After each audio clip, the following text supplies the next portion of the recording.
Agua para la vida y por la vida. 16ª jornada de la investigación. 1 al 6 de octubre de 2012. Tunja, Duitama, Sogamoso y Chiquinquirá.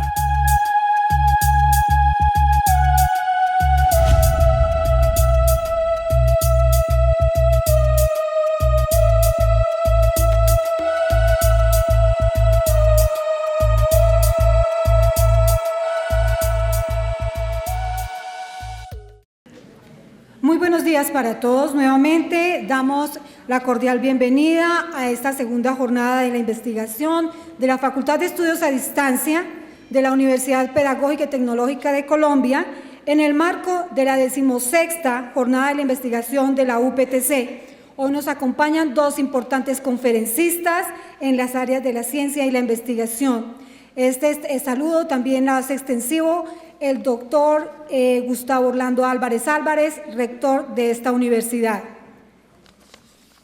Para el día de hoy tendremos entonces como primera medida la entonación tanto del himno nacional como el himno de la Universidad Pedagógica y Tecnológica de Colombia.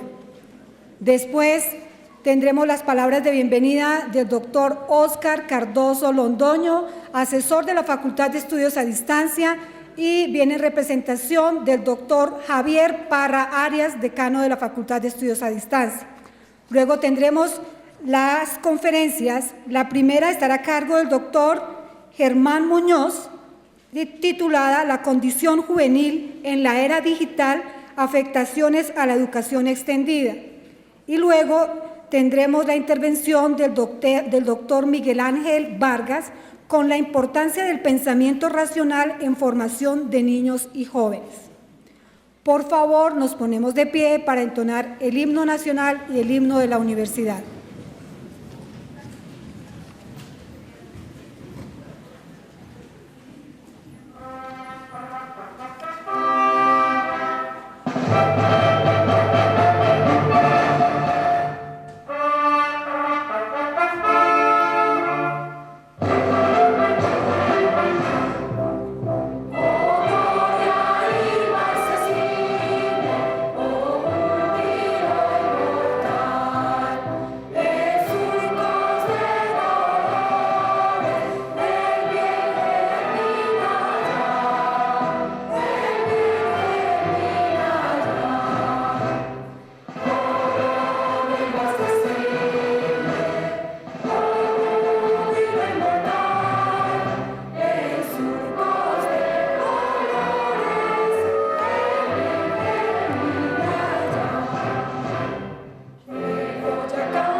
En la mesa directiva nos acompaña en el día de hoy el doctor Jaime Andrés Torres, quien es el director del Centro de Investigación y Extensión de la Facultad de Estudios a Distancia, CIDEA, el doctor Óscar Cardoso Londoño, asesor de la facultad, y hoy viene también en representación del doctor Javier Parra Arias, decano de la facultad.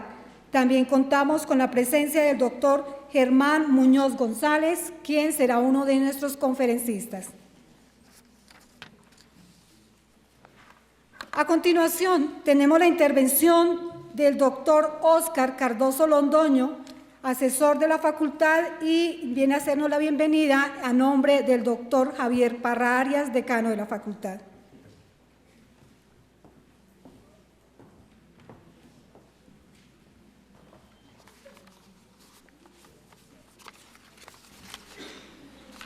Buenos días para todos. Doctor Germán Muñoz González, doctor Jaime Andrés Torres, señores directores de escuela, señores docentes, señores investigadores, señores estudiantes, señores asistentes todos. El señor rector de la Universidad Pedagógica y Tecnológica de Colombia, el doctor Gustavo Orlando Álvarez Álvarez, el señor decano de la Facultad de Estudios a Distancia, el doctor Javier Parra Arias, quienes por motivos de compromisos de fuerza mayor en la ciudad de Bogotá relacionados con su presencia en el Ministerio de Educación Nacional en el día de hoy no nos pueden acompañar, me han delegado la honrosa tarea de presentar un cordial saludo de bienvenida a todos y cada uno de los participantes en la 16ª Jornada de Investigación de la Universidad Pedagógica y Tecnológica de Colombia, y en especial de la 2ª Jornada de Investigación de nuestra Facultad de Estudios a Distancia. El señor decano, el doctor Javier Parra, se ha propuesto a través de la dirección del Centro de Investigación y Extensión de la Facultad, el CIDEA, apoyar las jornadas anuales de investigación lideradas por la Dirección de Investigaciones de la Universidad. En la primera jornada de investigación, realizada en el año 2010, participaron diferentes grupos de investigación con la presentación de sus trabajos, muchos de los cuales han sido elegidos para las convocatorias de Capital Semilla. En esta segunda jornada de investigación contamos con la presencia de 2 expertos internacionales en educación y ciencias de las más altas calidades profesionales, personales y académicas, quienes nos acompañarán en esta actividad con temas que revisten el mayor interés en el orden científico, educativo y tecnológico.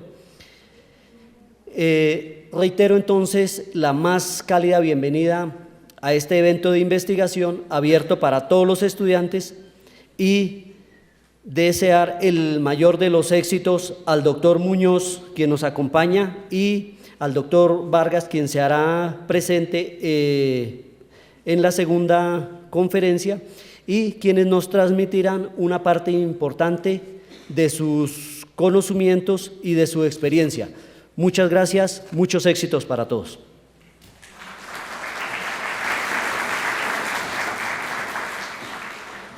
Muchas gracias al doctor Óscar Cardoso Londoño. A continuación damos inicio a la primera conferencia, pero antes de esto nuevamente invitamos a las personas que se encuentran en la parte de atrás de pie a ubicarse en las primeras sillas, que hay varias desocupadas, para que estén un poco más cómodos. Esta primera conferencia está titulada La condición juvenil en la era digital, afectaciones a la educación extendida. El doctor Germán Muñoz es maestro licenciado en Filosofía, magíster en Lingüística, doctorado en Ciencias de la Educación, investigador docente en el doctorado en Ciencias Sociales de la Universidad de Manizales, CINDE, en el área de Niñez y Juventud.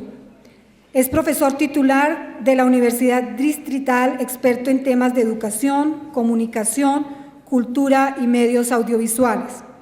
Miembro del Consejo Latinoamericano de Ciencias Sociales. En su vasta producción científica encontramos algunos artículos como artículos en comunicación social, artículos en comunicación, cultura y técnica, artículos sobre juventud y desarrollo humano, artículos sobre redes sociales y medios de comunicación, artículos sobre redes sociales, libros relacionados con las temáticas en consumos culturales, educación infantil, juventud y el medio de televisión, juventud y ciudadanía, juventud y música. Premios y reconocimientos. Libreto Transhumantes, Ministerio de la Cultura, 1998. Tesis doctoral summa cum laude, Fundación Centro Internacional de Educación y Desarrollo Humano de CINDE, 2006. Beca postdoctorado de Claxo de Investigación en Ciencias Sociales, Niñez y Juventud, 2012. Damos entonces una cordial bienvenida al doctor Germán Muñoz con nuestra primera conferencia del día de hoy.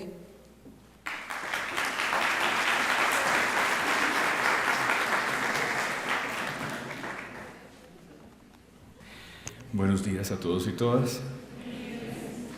Es un gusto y un honor estar en esta ocasión acompañando estas jornadas de investigación de la universidad con una presentación en la cual el tema central será la condición juvenil en la era digital.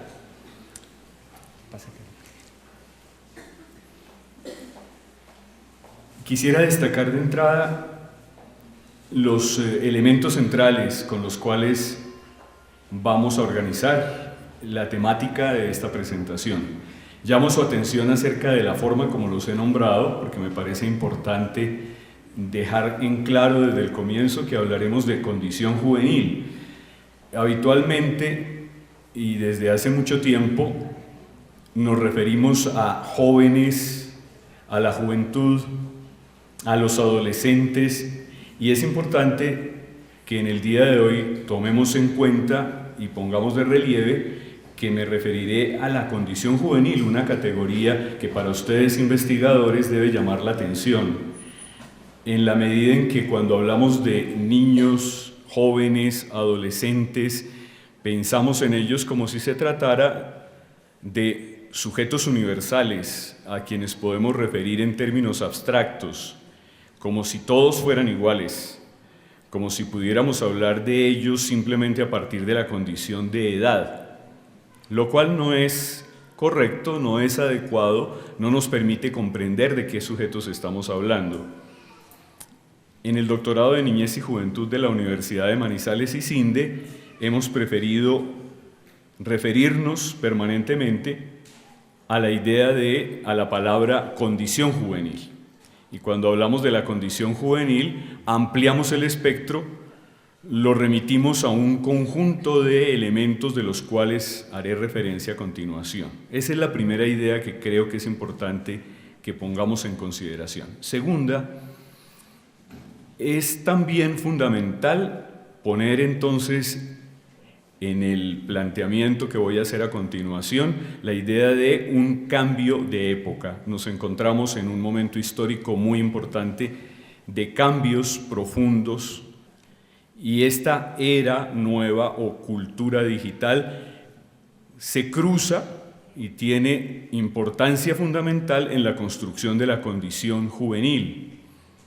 Y tercero, los dos anteriores y la relación de los dos, es decir, la emergencia de un nuevo sujeto y la mutación de un modelo de sociedad en una nueva cultura, construyen otro modo de comprender la educación. Estamos hablando entonces de un modelo de educación, yo lo llamaría de educación extendida, que aparece justamente en la cultura digital y en la forma como los sujetos llamados niños y jóvenes construyen su subjetividad, pero también y sobre todo, esto nos va a llamar la atención ahora, construyen sus formas de conocer, sus formas de pensar, sus formas de construir lenguajes nuevos dentro de esta sociedad.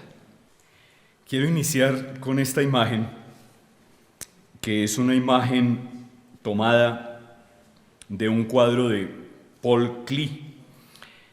Es una imagen que se llama Angelus Novus, el nuevo ángel. Y la quiero poner como el fondo de esta presentación en la parte inicial, por lo significativa que resulta para poder referirnos a la condición juvenil contemporánea. Lo que vemos en la pantalla y en el cuadro de Paul Klee es un ángel en el momento de alejarse de algo sobre lo cual clava la mirada. Tiene los ojos desencajados, la boca abierta y las alas tendidas. Es el ángel de la historia.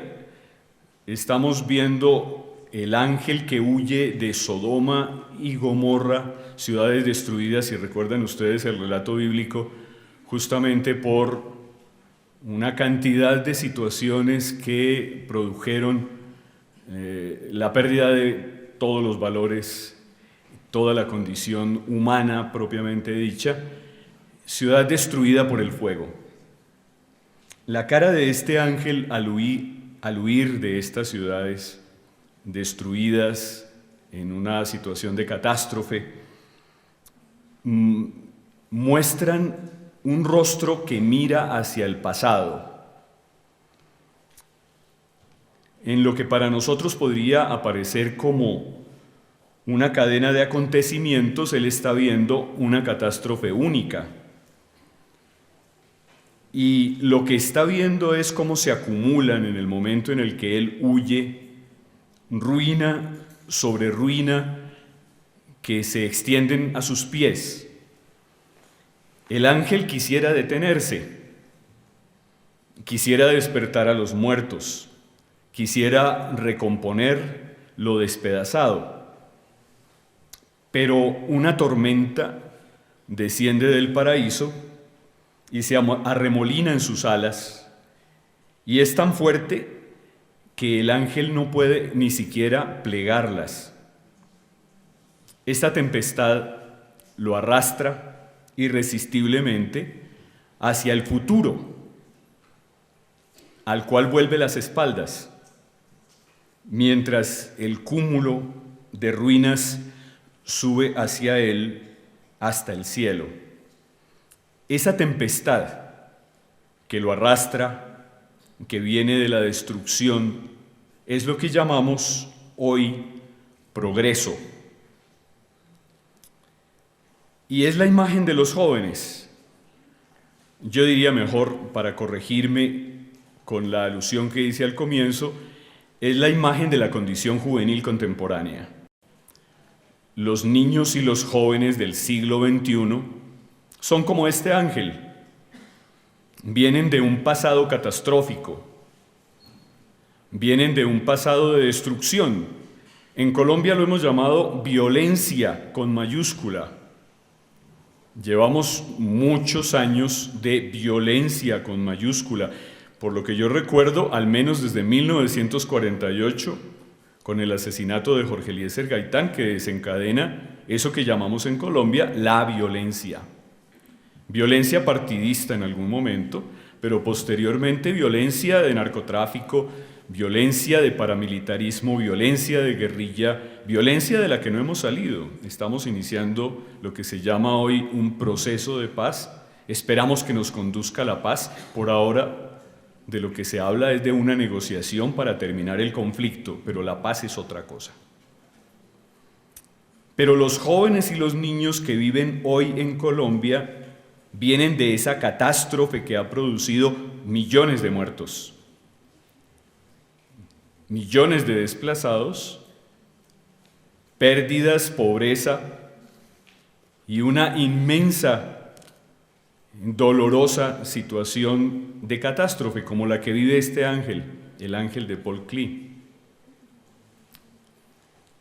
Al mismo tiempo, es importante decir que el ángel que mira hacia atrás, mira la destrucción, el pasado reciente, la catástrofe, la tormenta que está ahí, al mismo tiempo camina hacia adelante, va hacia el futuro.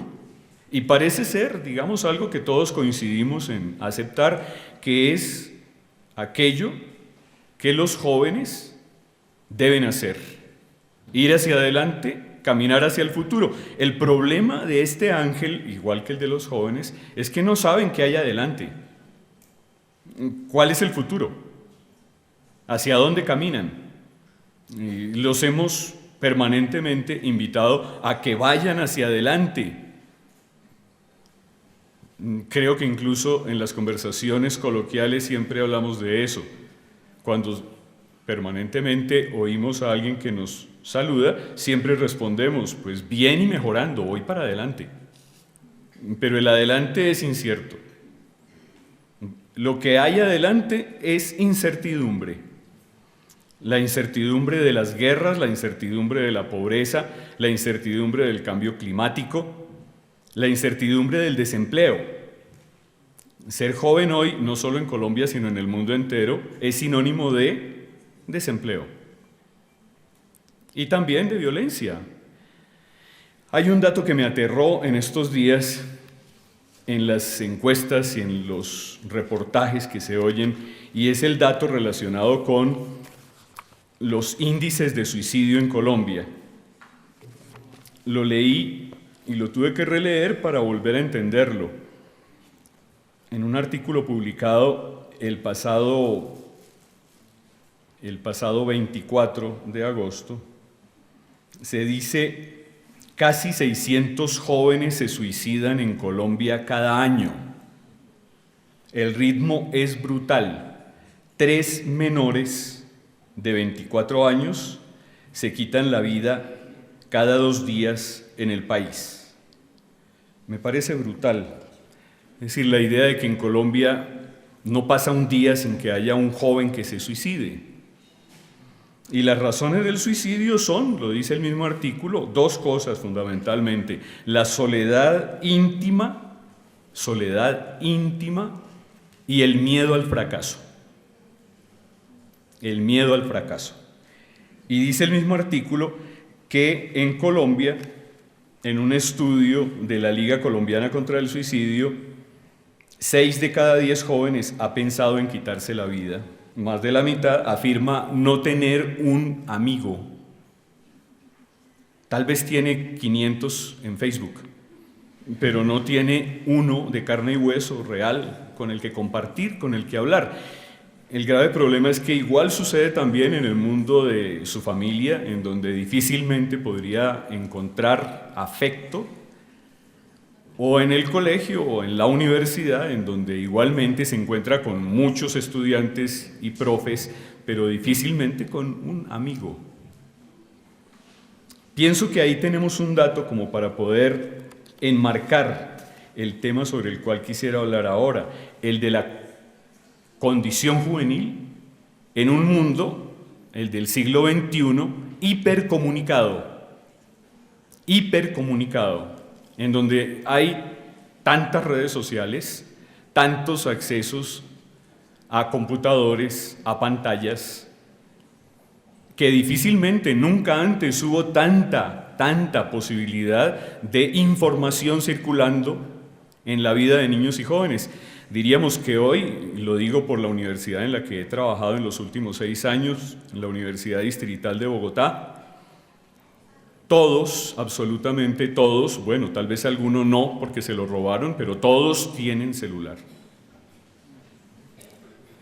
Y esto es muy significativo, es decir, todos tienen la posibilidad de acceso permanente a la comunicación, a la información, a la diversión, a las fotos, a la música, etcétera. Es decir, hay un mundo de convergencias, que es ese mundo del que hablaba hace un momento cuando decía, hablaremos de la relación entre condición juvenil y el tema de cultura digital.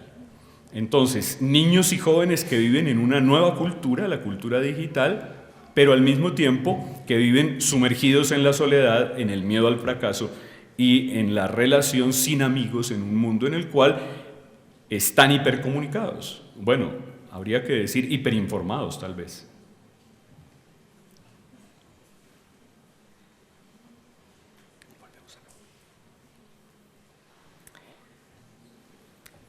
Yo quisiera plantear estas 3 entradas a la reflexión conectada con el tema que acabo de presentar.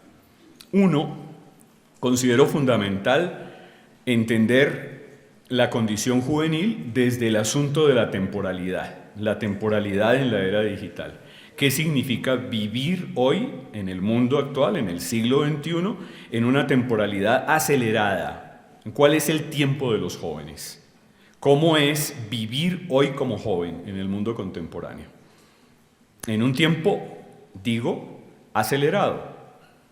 En un tiempo en el que necesitamos entonces permanentemente estar conectados. Uno se podría preguntar, y lo han preguntado recientes encuestas, ¿cuántas veces al día miras tus correos? ¿Cuántas veces al día miras tu celular para ver si hay un mensaje? ¿Cuántas veces al día miras la hora en tu celular? Y buscas desesperadamente que alguien aparezca. Es decir, si en algún momento histórico y también en el campo de la investigación científica el lema era pienso, luego existo, recuerden a Descartes, hoy el lema ya no es ese, es me llaman, luego existo. Pero si no me llaman, no existo, es decir, existo para los otros, existo en la relación que establezco a partir de la comunicación con otros. Existo en la medida en que en Internet, a través de Facebook o a través de cualquiera de las redes, tengo permanentemente otros que me dicen al menos me gusta lo que escribiste o me comentan, pero si no me comentan necesito al menos comentarme yo mismo para que otros entren a polemizar con lo que yo me comenté. Y digamos que ahí entonces aparece una nueva imagen de eso, de el sujeto llamado joven en una nueva temporalidad, una temporalidad de aceleración. Quisiera plantearles una idea que un colega investigador mexicano, José Manuel Valenzuela, tiene en un libro muy interesante sobre el tema que se llama El futuro ya fue. El futuro ya fue. Entonces el tema del futuro del que hablábamos a propósito del ángel es un tema central cuando hablamos de jóvenes, es un tema fundamental, el tema del futuro. De hecho se dice, los jóvenes son el futuro de la patria. Es una frase, esas frases hechas que incluso aparecen en grandes pancartas. Pero cuando decimos, el futuro ya fue, es la frase de un muchacho de Tijuana, en la frontera de México con Estados Unidos. Un muchacho de 13 años, al cual interrogaba José Manuel Valenzuela, y le preguntaba, ¿y tú qué quieres ser? Pregunta bastante frecuente. Cuando seas grande. Y el chico le decía, pues yo quería ser futbolista, pero no se pudo. El futuro ya fue. Ahora que Tunja tiene 2 equipos de fútbol, Barras Bravas, etcétera, pues entonces seguramente muchos jóvenes aquí estarán pensando también en ser futbolistas. Pero para muchos de ellos el tema del futuro probablemente pues tampoco tendrá mucho sentido, porque entrar en ese mundo es para muy pocos, muy pocos. Falcao solo hay uno. Entonces entrar ahí es muy difícil, y después de que se ha entrado es un camino muy arduo. ¿Qué le queda a este niño joven, yo no sabría cómo llamarlo, que responde el futuro ya fue? ¿Qué le queda? Pues seguramente pocas opciones, porque justamente una de las situaciones de las que es importante hablar ahora es de la precariedad en la vida de los jóvenes. Precariedad, falta de oportunidades. No solo precariedad entendida como pobreza, tener poca plata, no tener suficientes recursos económicos, sino sobre todo no tener oportunidades y no tener ese futuro del que yo les hacía ahora mención hablando del ángel. ¿Qué hay adelante? ¿Qué me espera? No, puede que las locomotoras de Santos funcionen muy bien, pero en esas locomotoras, como en la minera, por ejemplo, ¿qué ocasiones de trabajo tiene un joven? ¿Es posible involucrarse ahí? No. Entonces, ¿cuáles son las opciones? El tema del primer empleo, que fue uno de los temas de campaña de Santos. Recuerden ustedes su lema: trabajar, trabajar, trabajar, o más trabajo, más trabajo, más trabajo, mejor trabajo, mejor trabajo, mejor trabajo, prosperidad, prosperidad, prosperidad. Bueno, esos lemas, ¿en qué quedan para los jóvenes aquí? No, la experiencia de ustedes es más fuerte que mis palabras, no tengo que decir demasiado al respecto. Pero la idea entonces que quiero de entrada señalar es, punto 1, el asunto de la temporalidad. Cuando hablamos del tiempo, el tiempo de los jóvenes, ¿de qué hablamos hoy? Segundo, estos sujetos, ¿qué prácticas tienen en relación con la cultura digital a la que viven conectados? Digo, a la que viven conectados. Mis estudiantes, estratos 1 y 2, Universidad Distrital, estratos 1 y 2, que realmente pues tienen una comida al día asegurada, que es la que les da la universidad, por 2.500 pesos, subvencionada. Pero para la buceta no tienen que negociarla en Bogotá, me lleva por 500. Entonces, ¿qué tipo de sujetos son estos conectados a la cultura digital? Y esos sujetos, ¿qué prácticas tienen en la cultura digital? Viven conectados. Cuando yo les pregunto, ¿a qué hora se acostó anoche? A las 3, ¿qué estaba haciendo? Chateando, jugando. Los videojuegos son muy importantes. Entonces, ¿qué prácticas son las de estos sujetos? Muy importante para ustedes investigadores, porque la idea de investigar hoy implica hacerlo con estos sujetos, en esta cultura, a partir de las relaciones de las que estamos hablando con la sociedad. Y tercera entrada es el tema de la educación expandida, es decir, efectivamente estamos en un mundo en el cual la expansión del conocimiento implica también un replanteamiento de la educación, expandida a partir de la relación con la cultura digital y convergente en términos de todas las relaciones que establece con los mundos de la comunicación, de la información, de la cultura.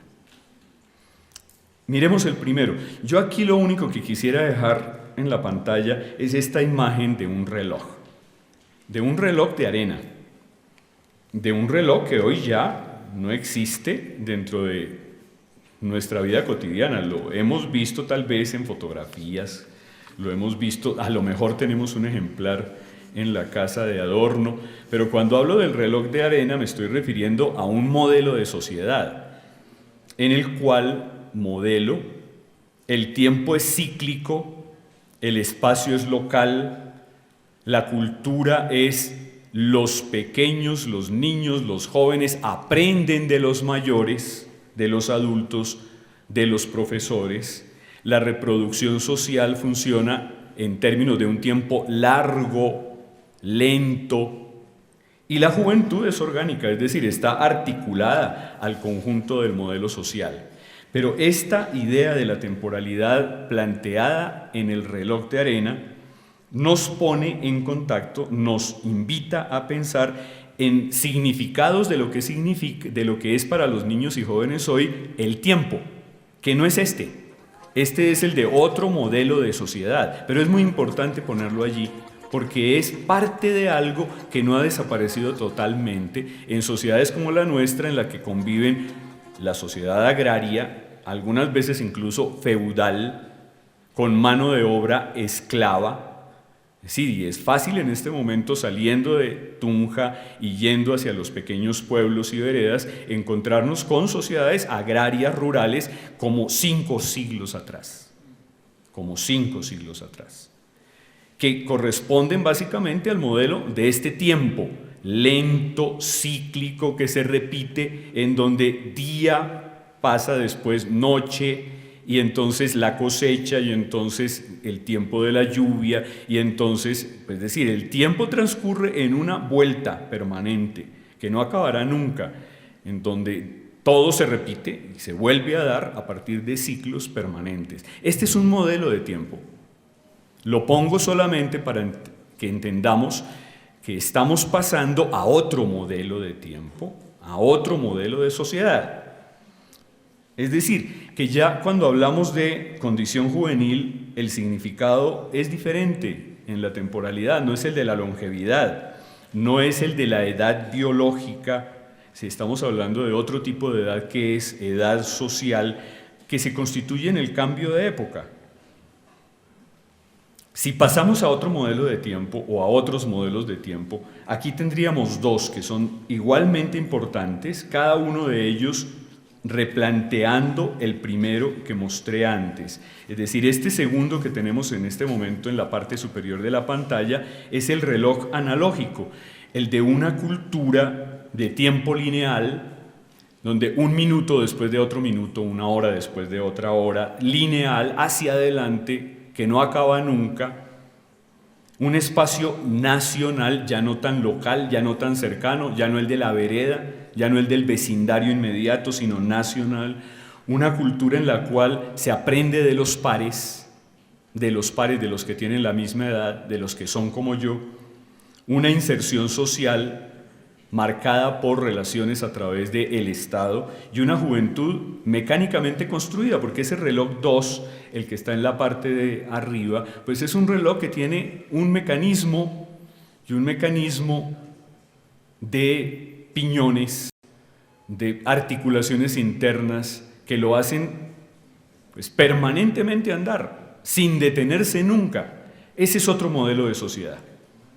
Diríamos entonces un modelo de la sociedad industrial, de la sociedad mecánica, de una sociedad de las fábricas, de una sociedad de los obreros, de una sociedad en la cual se constituye, digamos, la industria básicamente como el eje de producción y de construcción de relaciones sociales. Y el tercer modelo de tiempo, que sería el que se encuentra en la parte inferior, normalmente deberían estar caminando estos dos relojes, pero por extrañas razones la tecnología no siempre permite que eso suceda. Vimos caminar el reloj de arena y estos dos están parados. Pero el tercero de los relojes es un reloj digital que corresponde a otro modelo de sociedad, la sociedad del siglo XXI. No en todas partes, porque como dije antes, en Colombia conviven al mismo tiempo la sociedad feudal, la sociedad rural, con la sociedad urbana y con la sociedad global, que sería la de ese tercer reloj de abajo. Es decir, estoy hablando de otro modo de tiempo, otro modo de espacio, lo global, otra cultura que sería la cultura postfigurativa en términos de Margaret Mead, es decir, en la cual los jóvenes y los niños, los menores, le enseñan a los mayores, porque saben más que ellos en muchas cosas. En particular, saben más que ellos en términos de tecnología, porque la usan permanentemente, porque nacieron con ella. Otra cultura, un modelo social nomádico en donde hay que estarse moviendo permanentemente, en donde ya no hay arraigo permanente, y un tipo de juventud que tendríamos que llamar de algún modo, y podríamos llamarla juventud virtual. Esa es una manera tal vez inadecuada de nombrarla. Yo de todos modos de lo que sí quiero hablar, pensando en este tipo de relación de tiempo-sociedad, es en los intereses que tenemos hoy a partir de todos los antecedentes que nombré al comienzo, en un nuevo tipo de cultura llamada cultura, como dije antes, digital. La convergencia digital está produciendo impactos muy profundos en la vida de los jóvenes. Yo diría los teléfonos celulares, más aún si son smartphones o teléfonos inteligentes, están definiendo modelos para establecer, cultivar y mantener las relaciones sociales. Producen un sentido de independencia, acceso a toda una red de amigos, a quienes uno lleva en el bolsillo, sobre todo mediante la mensajería interactiva de texto, que es la forma ritualizada de crear confianza y reciprocidad. Es decir, si yo me encuentro contigo y nos caemos bien, lo primero que voy a hacer es, llámame que yo voy a guardar tu llamada y mándame tus mensajes. Entonces la confianza se crea a partir de esa interacción mediada tecnológicamente. También esta cultura digital se ha convertido en un medio de autoexpresión, en un símbolo de estatus y de reciprocidad, de proyección de la identidad y en particular en un potencial económico inmenso. Digamos que sería hoy tal vez después de las armas, el espacio de producción económica más importante del planeta entero. Bueno, tal vez el narcotráfico también está por ahí, ¿cierto? Pero la tecnología de la comunicación es hoy la fuente o el motor de producción más importante del planeta. Y eso no hace mucho tiempo, no hace mucho tiempo. En forma similar, a través de Internet, crecen las comunidades virtuales. Muchos teóricos, tal vez algunos de ellos los han conocido ustedes en sus trabajos, Torkel, Reingold, celebran el potencial de la comunicación electrónica, la capacidad de crear espacios para nuevas, múltiples, experimentales formas de identidad, e incluso hay muchos que hablan del potencial democrático de las nuevas tecnologías. La posibilidad entonces de poder hoy encontrar información de fuentes múltiples, ya no solamente de un periódico, de un noticiero. Pues en Colombia tenemos dos, pero realmente si uno sintoniza el uno y el otro están diciendo lo mismo. Y muchas veces pues, prácticamente la fuente es la misma. Entonces, tenemos un entorno social nuevo, esto es importante, y esta metáfora que he puesto ahí nos llevaría a plantear, de nuevo el ángel, pero sobre todo el letrero que hay arriba, una relación entre dos modelos de tiempo, tiempo real versus tiempo virtual. ¿De qué estoy hablando? Mientras el espacio se globaliza y se deslocaliza, paralelamente el tiempo se eterniza, se hace más efímero de forma sucesiva. Vivimos en el tiempo de los microrrelatos. Pues de hecho, cuando ustedes tuitean, no se puede hablar en un tweet de más de 160 caracteres. Ya en este momento existe igualmente pues las tuitnovelas, entonces una novela de 160 caracteres, en donde hay que decirlo todo en ese espacio muy pequeño. Y bueno, Shakespeare en 160 caracteres, pues lo podemos imaginar también hoy. Estamos hablando entonces de microsegundos. Pocas imágenes pueden representar mejor la fugacidad del presente que la noción de tiempo real con la que los noticieros televisivos o cibernéticos nos comunican que un suceso, una transacción económica, un chat o un récord deportivo están sucediendo. Todo está sucediendo en este instante y lo que acaba de suceder ya es tiempo pasado, pretérito, lejano. Pero al mismo tiempo, esta extrema fragmentación de los tiempos de trabajo, de los tiempos de ocio, prefigura la posibilidad del tiempo virtual.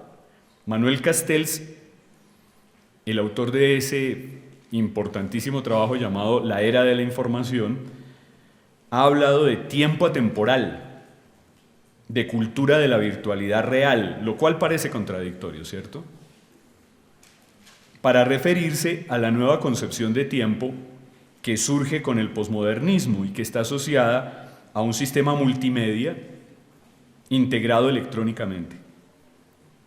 Esta concepción se caracteriza por simultaneidad extrema, inmediatez de la información, que permite que las mismas músicas, modas y estilos sean interiorizados por jóvenes de todo el planeta al mismo tiempo. Es decir, no tarda en salir la moda en Hong Kong, en París, en Río de Janeiro, cuando ya el planeta entero la conoce y la usa. Pero por otra parte implica también una extrema atemporalidad en la medida en que los nuevos medios se caracterizan por los collages temporales, la hipertextualidad, la creación de momentos artificiales, míticos, algunos de ellos como los que permiten experimentar los juegos de realidad virtual, los videojuegos, las fiestas rave, o las nuevas religiones electrónicas. Yo no sé si algunos de ustedes, seguramente sí, han ido a fiestas electrónicas, que son fiestas de una noche entera con un único sonido permanentemente repetido, o con levísimas variaciones. Entonces, las culturas juveniles emergentes exploran el planeta y toda la historia de la humanidad componiendo hipertextos, con pedazos de segmentos en donde mezclan imágenes, sonidos, diseños, palabras, como sucede cuando chatean, que está compuesto de pedazos de palabras, nunca palabras completas, deformadas totalmente, con números, con símbolos, con emoticones, con caritas felices, etcétera, que dicen mucho más que lo que dice dentro del lenguaje y gramática conocidos, lo que yo estoy haciendo en este momento, hablar con sujeto, verbo y predicado. Eso ya no se usa, pues en conferencias únicamente. Entonces, el uso recurrente de la telefonía móvil por parte de los jóvenes es otro ejemplo de esa temporalidad virtual, porque estamos hablando de una flexibilidad permanente en la conexión personal que crea vínculos sociales sin que sea preciso el contacto físico inmediato. De hecho, en este momento existen noviazgos por internet, muchos, y matrimonios por internet también, pero esto correspondería entonces a otro factor que influye de manera mucho más determinante en la vida de los jóvenes, que es la precarización del empleo y las consecuencias económicas y culturales que esto tiene. Digamos que juegan las dos cosas simultáneamente, y en ese tiempo real versus tiempo virtual estamos hablando entonces de elementos que entre sí no son fácilmente coherentes. Entonces, desarrollo inmenso, muy veloz de la tecnología, de las opciones de comunicación y de búsqueda de información, y simultáneamente precarización de la vida. Precarización de la vida. Agua para la vida y por la vida. 16ª jornada de la investigación. 1 al 6 de octubre de 2012. Tunja, Duitama, Sogamoso y Chiquinquirá.